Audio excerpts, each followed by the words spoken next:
Let's begin this episode by clearing up a few things. Not all sparkling wines are champagne. However, champagne is a sparkling wine.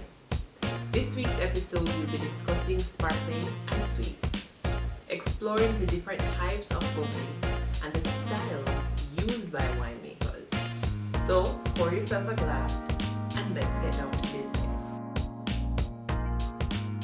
Sparkling wine is known as the most technically advanced style of wine in the world. This style not only goes through one but two fermentations to create the bubbles.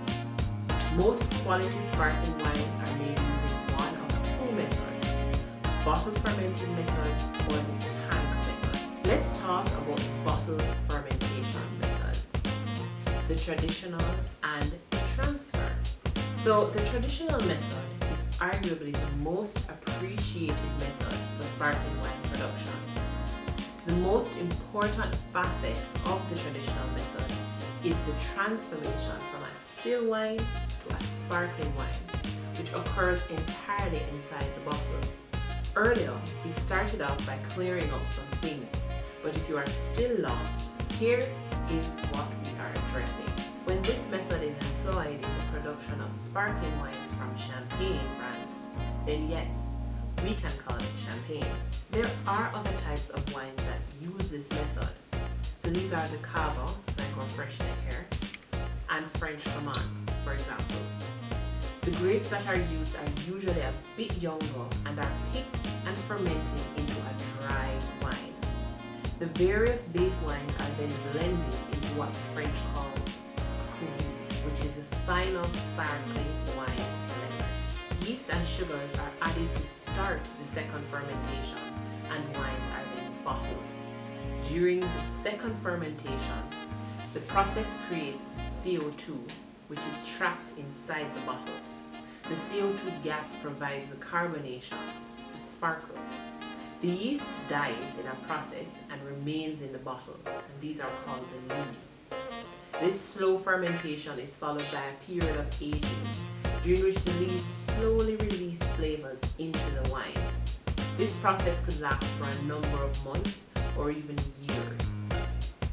The bottles are placed upside down and the dead yeast cells collect in the neck of the bottle. The bottles are placed upside down into freezing liquid, which causes the yeast bits to freeze in the neck of the bottle.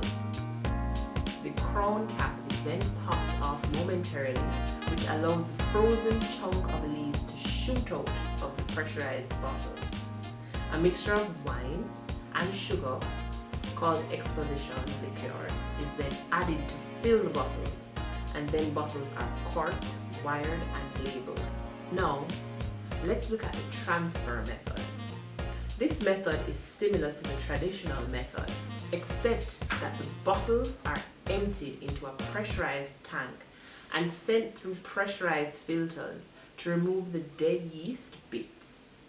Then, the wines are bottled using pressurized fillers. It's less labor intensive with little impact on the quality of wine.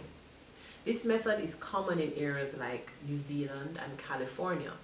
The second method is the tank method.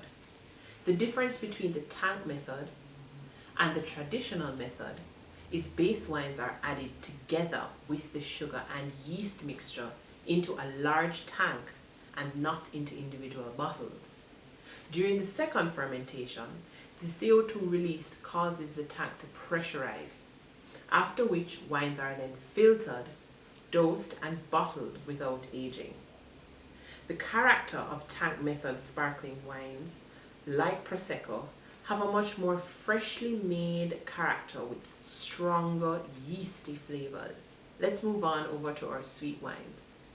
For almost every wine, whether red or white, the fermentation process continues until the yeast has transformed all the sugar to alcohol. The end products are usually dry. In order to make wine sweet, 3 different methods are used.